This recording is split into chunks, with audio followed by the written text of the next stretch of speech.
Hey, it's John. It's been a while.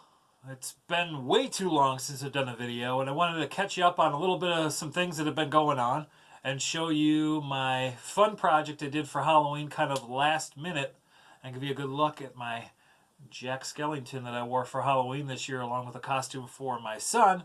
Let's catch you up on everything. I'm going to give you a look at the costume. There's part of it hiding out behind me. So it's Jack Skellington, it's John, it's 9142 Props and Armory.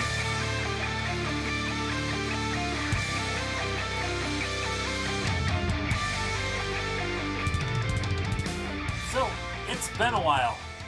Lots of things have happened. Unfortunately, I haven't been great about putting videos together, but I've been busy. I swear I've been busy.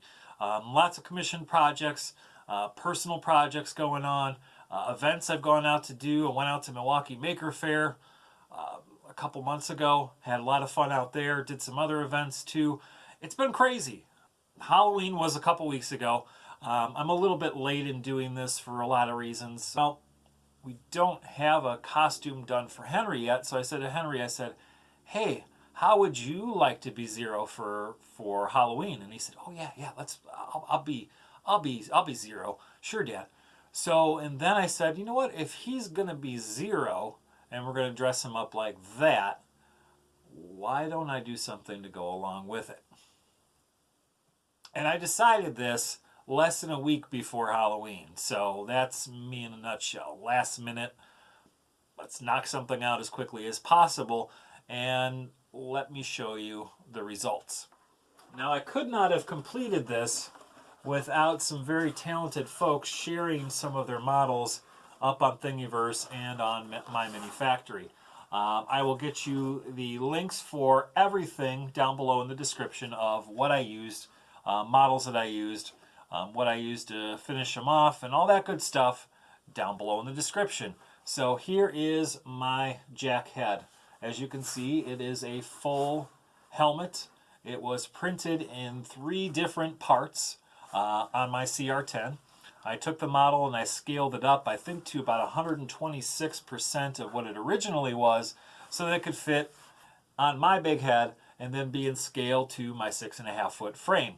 So I took the model, I bisected the model right across where your ear line would be if Jack actually had ears, and printed that front part of the face as one section, and then took the back half of the head, bisected that, and put the nice line where the parting line on there where I actually separated those parts, essentially where the suture line on a skull would be, and it kind of works because I didn't have a ton of time to go ahead and finish and fill and make everything look perfectly beautiful in time for Halloween.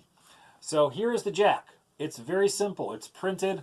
I did a minimal amount of finishing and post-processing on there. I just really slapped filler primer on there, glazing and spot putty first, sanded one coat of that, sanded it down, hit it with filler primer quick, and then painted.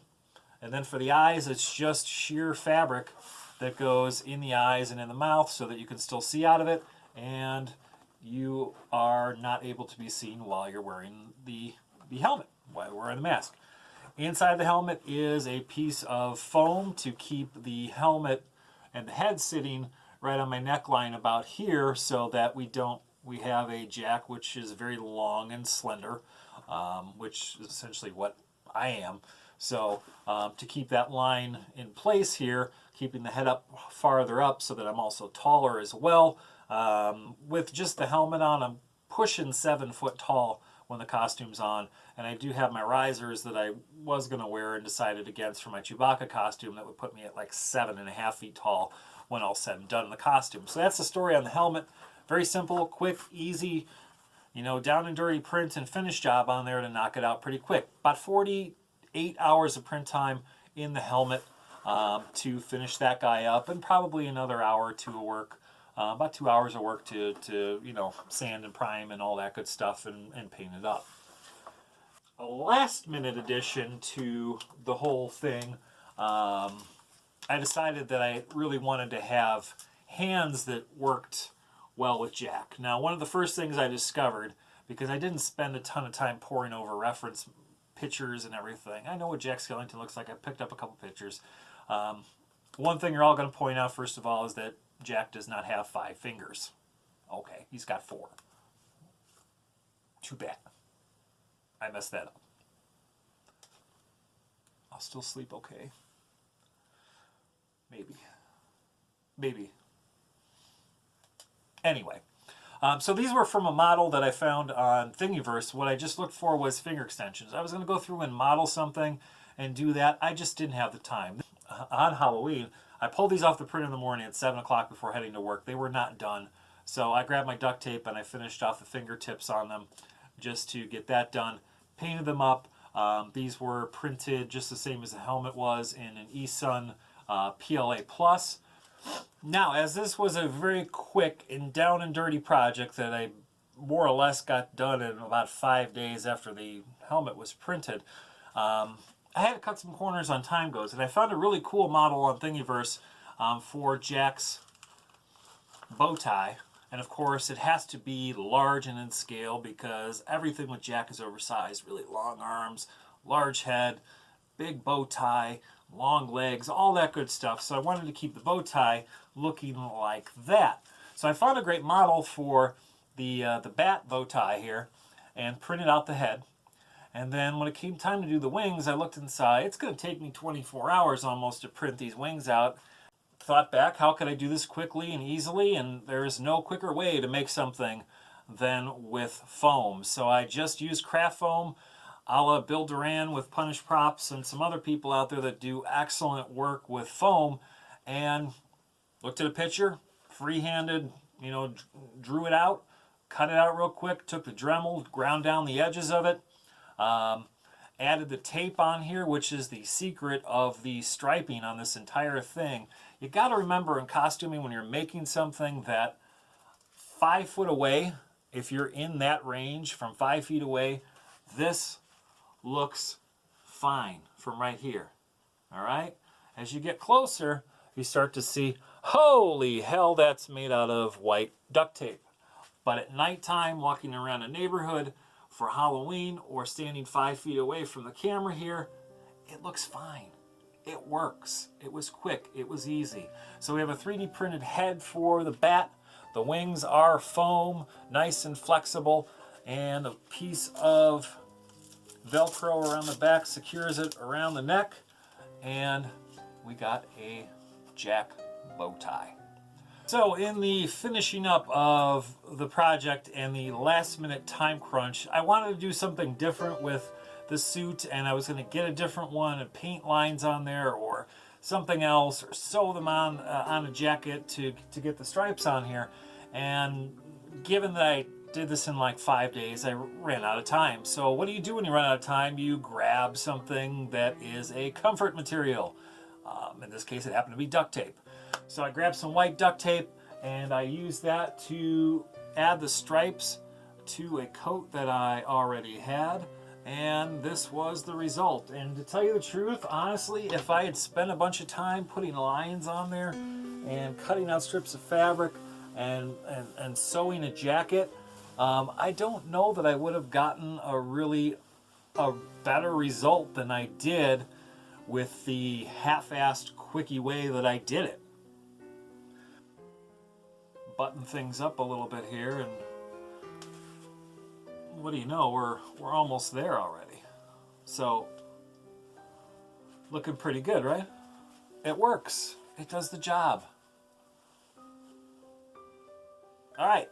But it's missing a couple things. We need some hands, and we need, obviously, a little better looking face than my own.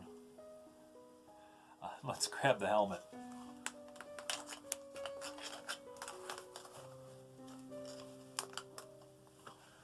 To help you a little bit, makes it a little bit easier, but we'll just go back to 4th grade or 3rd grade or 2nd grade when you couldn't put your gloves on and you used your teeth to pull them on and all that kind of stuff. So there we go, hands, which I think the hands really added a whole lot to it, just in the, presentation and just walking around and out in the neighborhood with my son, going up to doors, we'd walk up to doors, and, just a little like that, or as people would walk by you, you would just wave, and just it adds a lot. The long fingers with the articulation in there, and there's really no articulation in there, it's just based on the movement of my fingers. It really adds something to it. So